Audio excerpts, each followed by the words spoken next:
Sige, magpaypay ka na magbaga. Mag-iihaw tayo ng baboy. Oo, Lola. Magandang araw ho, Aling Tinay. Aba, mukhang may iihawin tayo ah. Ikaw pala, Paul, mag-iihaw kami ng baboy nang maiba naman ang merienda ng mga bata. Pero teka, sino ba yung kasama mo? Ah, si Karim ho. Pamangkin ko ho siya. Anak siya nung pinsan ko na taga Maguindanao. Kumusta ka, Karim? Kumusta? Eh, siya nga pala, Aling Tinay. Baka pwede ko munang iwanan sa inyo to si Karim dahil may asikasuin lang ako sandali sa munisipyo. Aba, pwedeng-pwede. Mabuti naman ang makalaro niya mga bata. Opo, gusto po namin makalaro si Karim. O, paano Karim? Dito ka muna at babalik ako agad ha. Sige ho, Aling Tinay. Sige mo, Ma'am Paul. Oh, paypayan ninyo ng magbaga na at kukunin ko yung baboy na iihawin natin. Sige po, Lola. Karim, masarap ang lutong merienda ni Aling Tinay. Lalo na yung inihaw na baboy. Bayaan mo, ililibre kita. Naku, bawal kaming kumain nun. Ha? Bakit? May sakit ka ba sa puso? Hindi nyo naiintindihan. Bawal talaga sa aming mga Muslim ang kumain na may pagkain baboy. Oo, nahihiya ka lang yata eh. Masarap yun, maski tikman mo lang. Salamat na lang. Pero, sige na. Pambihira ka naman oh. Ikaw na nga inaalok namin eh. Bakit ba hindi nyo ako maintindihan? Bakit kaya? Para baboy lang eh. A, B, C, D, E, F, G, H, I, J, K, L, M, N, N, N, G, O, P, Q, R, S, T, U, V, W, X, Y, Z. Ang alpabetong Filipino, madaling bigkasin, sabayan niyo ako. A, B, C, D, E, F, G, H, I, J, K, L, M, N, N, N, G, O, P, Q, R, S, T, U, V, W, X, Y, Z. Si maestro, gumagawa ng eskultura? B. Ano pa ba ang gagawin mo, maestro?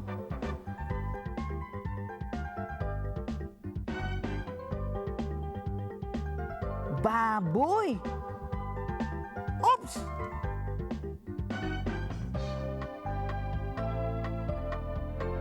Baboy nga! B.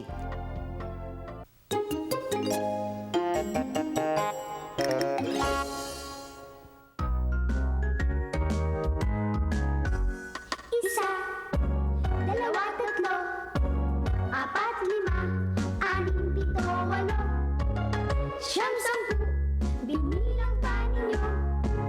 Sige na, ulit-ulitin nyo. Isa, dalawa, tatlo, apat, lima, anim, pito, walo, siyam, sampu, binilang pa ninyo. Sige na, ulit-ulitin nyo.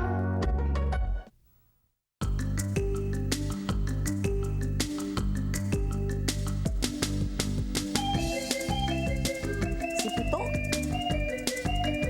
Naghahatid ng dyaryo? Ay, bakit mo inagis? Isa?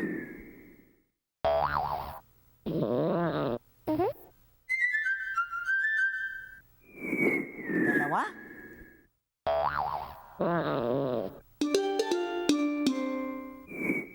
Tatlo?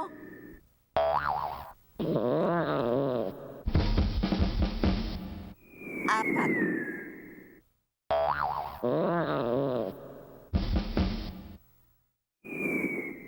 Lima?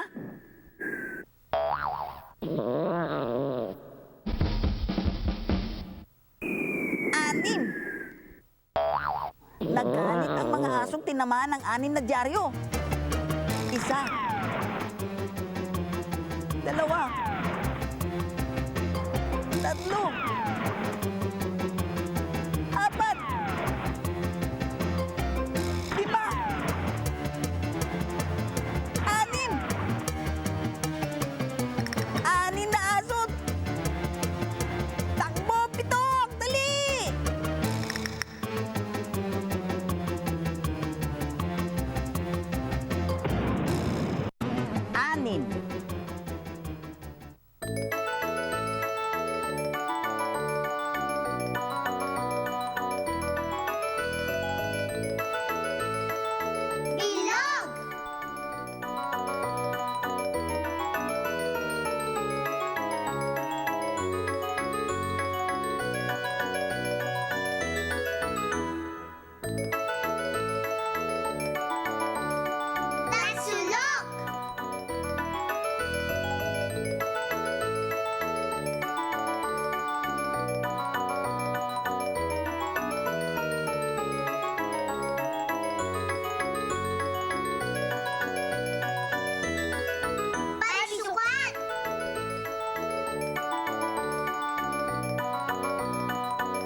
nga.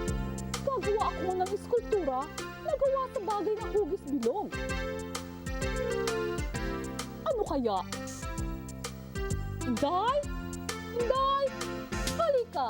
Ano kaya ang bagay na hugis bilog na maaari kong gawing eskultura? Naku! Ano po kaya? Hindi ko po alam eh. Naku! Wala ka naman palang maitutulong sa akin eh. Mabuti pa, ikuha mo na lang ako ng aking merienda. Opo, kukuha ko po kayo ng inyong merienda. Ano kaya? Ano kaya ang aking gagawing eskultura? Ito na po ang inyong merienda. Ay, salamat! Aba, pakwan! Ang pakwan ay hugis bilog. Akin na, gagamitin ko yan sa aking eskultura. Sige, Inday, ikuha mo na ako ng aking merienda. Ito na po. Aba, donut! Hugis bilog na naman. Tamang-tama yan sa aking eskultura. Opo, Sige, Inday, ikuha mo na ako ng aking merienda. dali lang po ha. Hugis bilog na naman. Ako, maganda ito sa aking eskultura. Malapit nang matapos ang aking eskultura. Napakaganda! Ito na po. Aba, biskwit! Ang biskwit ay hugis bilog din. Tamang-tama yan sa aking eskultura. Halika, Inday. Manood ka at ilalagay ko yan sa aking ginawang eskultura. Ayan! Tapos na! Gawa ng aking napakagandang eskultura ng hugis bilog. Oo nga po. Ang ganda-ganda. Ang pakwan, donut, at biskwit ay mga pagkain na hugis bilog. At ngayong tapos na ang aking eskultura, magmimerienda na ako. Nasaan ang aking merienda, Inday? Gutom na ako. Naku, wala na po akong may bibigay sa inyo. Nilagay niyo na po lahat yan sa inyong eskultura. Ha? Ganun ba? Opo. Paano ba ito eh? Gutom na ako. Bilog.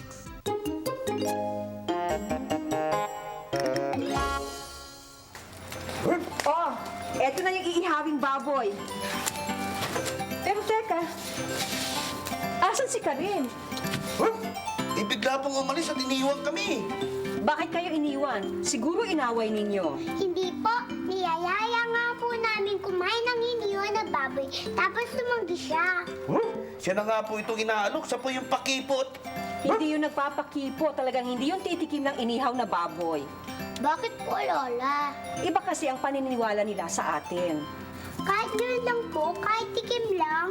Alam ninyo, iba't iba ang mga tao, kaya iba't iba din ang kanilang paniniwala. Ang mahalaga, ginagalang ninyo ang kakaibang paniniwala ng kapwa ninyo. Hindi pala dapat natin siyang pinilit kanina. Sana, huwag siyang magtampo para may kaibigan pa tayong Muslim. Oh, Trisha, saan ka pupunta?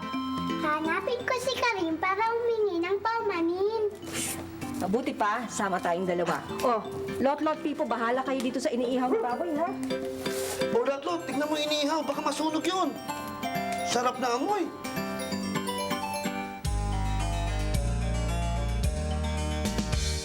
Tumutulong, umuunawa, nagmamahal, nag-aalaga. Yan si ate, kapatid kong tunay. Magkakapatid, magkaibigan, yan ang aming turingan. Mahal na mahal ko si ate, gumagalang ako kay ate. Yan si ate, kapatid kong tunay. Kung ako'y gutom, nagluluto ng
B.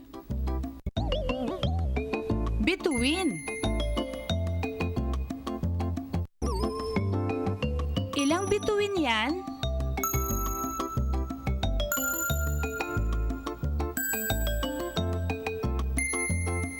Isa, dalawa, tatlo, apat, lima, anim. Anim na bituin. B. Bulaklak. Ilang bulaklak yan?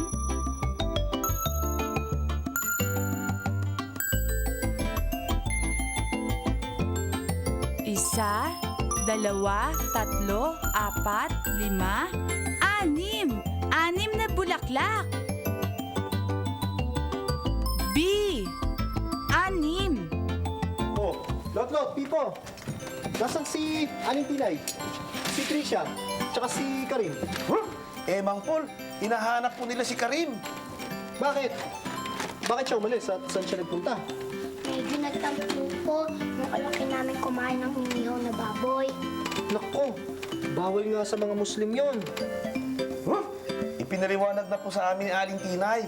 Kaya hinahanap nila si Karim para humingi po ng paumanhin. Isa kayo. Naku, Paul, may konting gulong nangyari. Pala sila eh. Naku, Aling Tinay, alam ko na ho nangyari. Sinabi na sa akin ni Pipo. Ang mabuti nandito si Karim. Ano, Karim? Nagtatampo ka pa ba sa kanila? Hindi na po. Nagkakaintindihan na kami na hindi ako pwede kumain ng inihaw na baboy. Mabuti naman pala kung ganun. Ayan. Bumili na tuloy ako ng inihaw na manok para sa'yo. Para may mamerienda ka naman dahil alam ko na hindi pwede sa'yo ang niluto ni Aling Tinay. At kayo naman ay pwede nang kumain ng inihaw na baboy. Sige, halina kayo. Kayo naman pala eh. Sige, kuha na kayo doon. Kuha na ka na. O, lot yung akin. Mukhang masarap nga to, no? Siyempre.